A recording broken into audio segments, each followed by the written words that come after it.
Thank you, Ms. Gariman.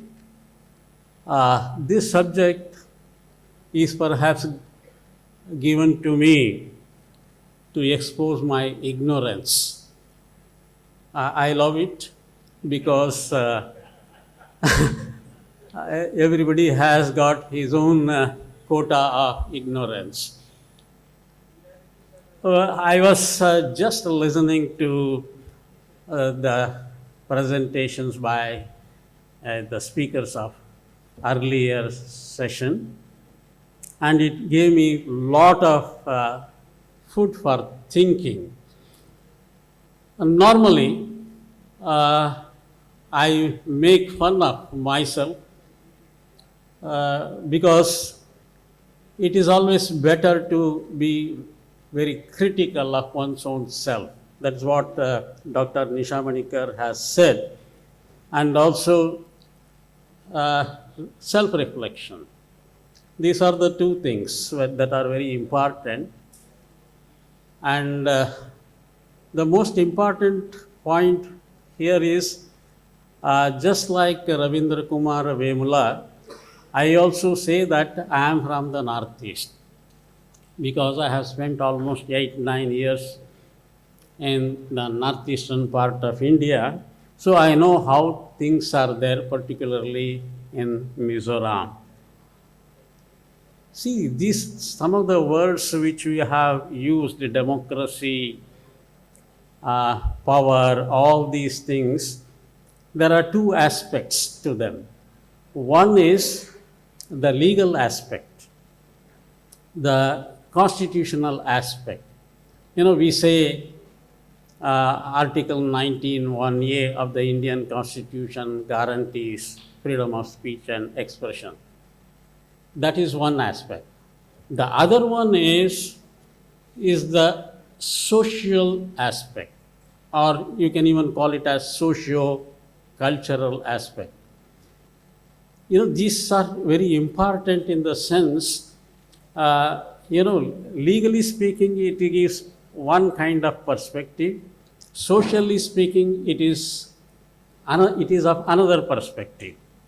So, when we talk about freedom, the question is, what freedom? Or whose freedom? You see, is it the freedom for the subaltern masses, or is it the freedom for power elites? Those of you who are familiar with English literature, you must have read Kafka's novels. Beautiful novels written about the modern aspect of life.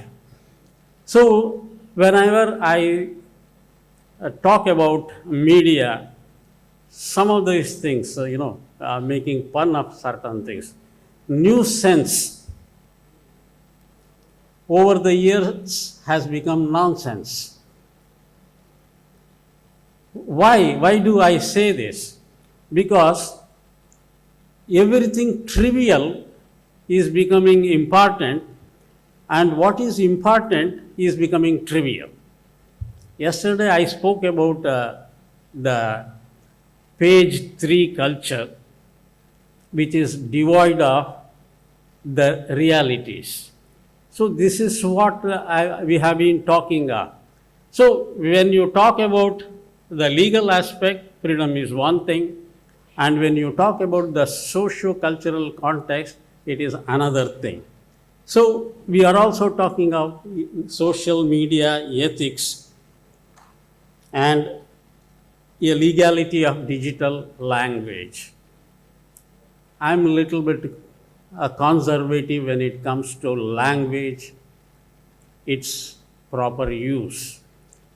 The whole question here is, can we interpret legalities of freedom without taking the socio-cultural context? Because I have experienced many things, particularly with reference to uh, you know, the social media practices. When I was in Mizoram, not long ago, just 7, 8 years ago, the greatest problem was, you know, the girls getting messages from boys, some kind of cyber bullying. You know, Mizoram is not a big state, it is a very small state with hardly 11.3 lakh population. But the problem was how to solve this. It became a social menace, and it could not be solved by, you know, the legal recourses. You know, if you go to the police station or file a complaint, it would have become a real community issue.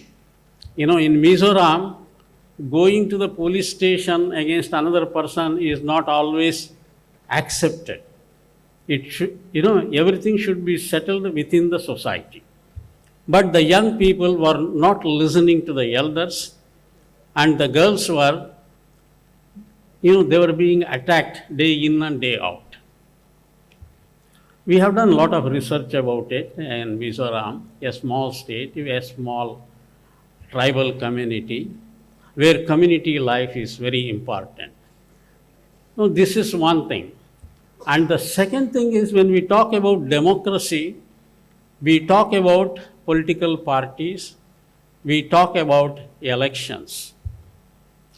You know, what happens if somebody says, some leader, some neta says, who is in power, that I am democracy? It has happened. It has happened in the political history of several nations. Now, I am going to ask what kind of legality we can think of. You know, these are some of the issues which I just wanted to place before you. Then there are two important things that we media educators should think of. One is the use and abuse or misuse of Section 66A of the Information Technology Act. Can you believe that even now, even after the Supreme Court reprimand, even now cases are being filed against the people who are using social media. Their social media posts are being constantly monitored. How to prevent this? This is an executive aberration that is happening. Why?